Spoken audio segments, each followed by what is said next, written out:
উপজেলার বিভিন্ন ইউনিয়ন থেকে আগত নেতৃবৃন্দ সকলকে সংগ্রামী সালাম ও শুভেচ্ছা। বন্ধুরা,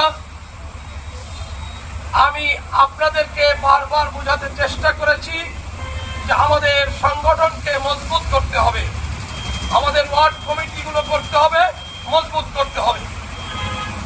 আমরা 12 ফেব্রুয়ারি নির্বাচনের পরে মনে হলো আমরা ঘরে উঠে গিয়েছি, আমাদের কর্মবোধয় শেষ হয়ে গিয়েছে।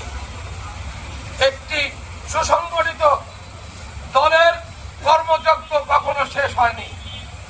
আপনার এটা গোপালগঞ্জ মনে করতে হবে। এই গোপালগঞ্জকে বিএনপিকে শক্তিশালী ঘাঁটিতে রূপান্তরিত করতে হলে আপনাদেরকে মাঠে ময়দানে সজাগ দৃষ্টি রেখে সংগঠনকে মজবুত করার জন্য প্রতিটি ওয়ার্ড কমিটি করতে হবে। বন্ধুরা, একটি কথা প্রচলিত ছিল যে রাজল ইউনিয়ন একটি ভদ্র ইউনিয়ন, এই ইউনিয়ন একটি শিক্ষিত ইউনিয়ন, এই ইউনিয়নে কোনো অরাজকতা ও নৈরাজ্যতা হয় না। 12 তারিখের নির্বাচনে গোপালগঞ্জের জনগণ বুঝিয়ে দিয়েছে যে নিরপেক্ষ নির্বাচন হলে কে জয় লাভ করে। এই দেশে কখনো একটি ভালো নির্বাচন হয়নি। 12 তারিখে যে নির্বাচন হয়েছে, ভোট কাটা যায়নি, জাল ভোট দেওয়া যায়নি, কাউকে জোর করে ঘরের থেকে তুলে আনা হয়নি। মানুষ স্বতঃস্ফূর্ত ভাবে এসে বিএনপিকে ভোট দিয়ে গোপালগঞ্জের 3টি আসন জয়লাভ করিয়েছে। তাই আমি বলতে চাই, যদি আপনারা মনে করে থাকেন গোপালগঞ্জের বিএনপি দুর্বল, এটা ভুল করেছেন। গোপালগঞ্জের বিএনপি এখন সুসংগঠিত এবং সুসজ্জিত। যে কোনো কিছুর প্রতিবাদ যে কোনো মুহূর্তে গোপালগঞ্জের বিএনপি করতে পারে। অতএব আপনারা ভুলের স্বর্গরাজ্য থেকে সরে যান, তা না হলে এর দাঁত ভাঙ্গা জবাব বিএনপি থেকে দেওয়া হবে, গোপালগঞ্জের বিএনপি থেকে।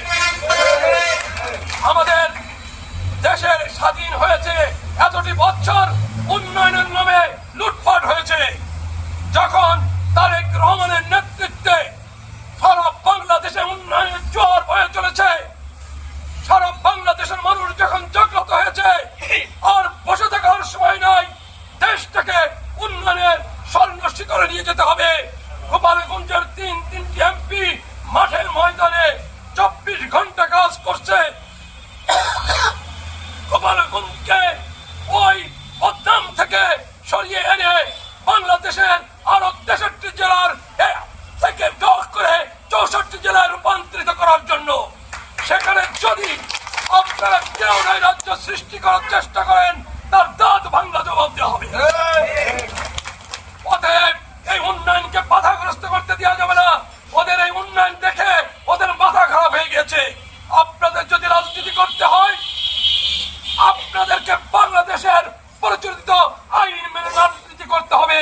আপনারা এখন নিষিদ্ধ সংগঠন, আপনাদেরকে আগে সংগঠনে ফিরে আসতে হবে, তারপরে মাঠে ময়দানে রাজনীতি করতে হবে। একসময় আপনারা বলতেন আগুন রাজনীতি, বিএনপি আগুনের রাজনীতি করে। এটা দেখিয়ে দিয়েছেন গত 2 দিন আগে কারা আগুনের রাজনীতি করে। আমাদের নেত্রী, আপসীন নেত্রী বারবার রাজপথে বলতেন, মাননীয় শেখ হাসিনা, আপনি গণতন্ত্র ফিরিয়ে আনুন, এদেশে একটি নিরপেক্ষ নির্বাচন দিন। আপনারা তখন শোনেননি। উনি রাজপথে দেখে বলেছে, আমি রাজপথে বলে যাচ্ছি, একদিন আপনাদের এর জন্য মাঠে ময়দানে কাঁদতে হবে। নেত্রীর কথা অক্ষরে অক্ষরে এখন পালিত হচ্ছে। আপনারা কি করেছেন একটু পিছনে চলে যান, ভেবে দেখান। 15টি বছর এদেশের শান্তিপ্রিয় মানুষকে গড়ে শুতে দেননি। এদেশের মানুষকে গুম করেছেন, হত্যা করেছেন, উন্নয়নের নামে লুটপাট করেছেন।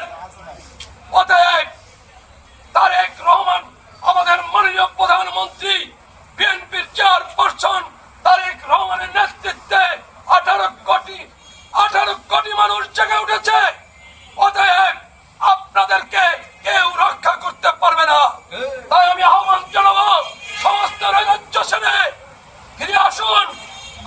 আসলে রাজনীতিতে ফিরে আসুন। ইনশাআল্লাহ এই দেশ একদিন সুসংগঠিত হবে এবং উন্নয়নের